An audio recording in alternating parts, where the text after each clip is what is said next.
ever had. Welcome back. This is always my favorite time of the morning.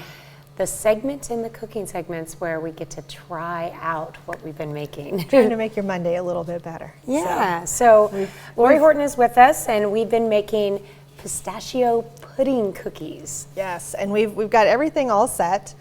We incorporated all of those dry ingredients, all that flour into our wet ingredients, and we made that dough, and it is a pretty dry dough, so I want to kind of show that a little bit. It's not your typical like chocolate chip cookie. It's gonna be a little bit stiffer and drier, even if you're not using that pistachio and you're doing more of the chips. So you actually used an ice cream scoop, one that helps you. Just makes it a little bit easier to pop those out. And if you can see those, this is really magic of television because we have our unbaked dough here in the front of the pan, and these are ready to eat. So it's super magic. But you're going to see this. It's a very, very balled up. You can do this with your hands, just with a tablespoon, but you're not going to smash these down. You're not going to do anything to them. You're going to pop those in the oven just like that. And those are going in a 350-degree oven for about 10 minutes.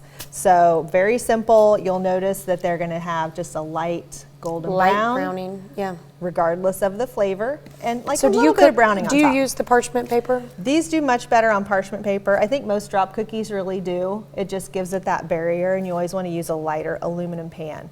Your heat distribution, the darker the pan, the more heat you get, and that's where you sometimes get those cookies that are a little dark on the bottom. They still taste great, but they can be a little bit extra crisp or a little bit dark on the bottom. Well, and when you're making a cookie that's such a light color anyway, then that color change when it gets dark on the bottom is super noticeable. Yeah. Maybe not so much with your chocolate chip cookies. Sometimes it makes them look a little overdone when they're not. So we like to do that, and the parchment gives you that extra barrier. So what I've got over here is some I did with the butterscotch pudding, and I added some butterscotch chips, and then the pistachio, of course. And it's a good combination. So if you like a cookie that's got a little bit of crisp on the bottom, a little crisp on the outside, but that soft center, this is the one.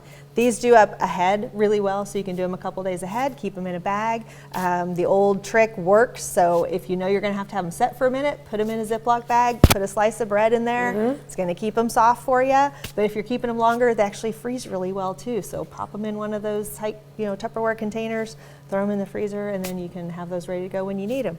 We've got Memorial Day coming up, all kinds of things that you're gonna be going to, those parties for, so plan ahead when you can. Yeah, it's a great use for that heel of the bread that works. Sometimes it's just a little too thin to work for a sandwich. So. But it does work. There's some of these things that our grandmas taught us to do, or just did, and we didn't know why. That's why they work. They're worth it.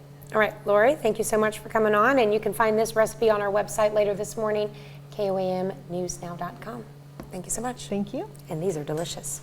We'll be right back.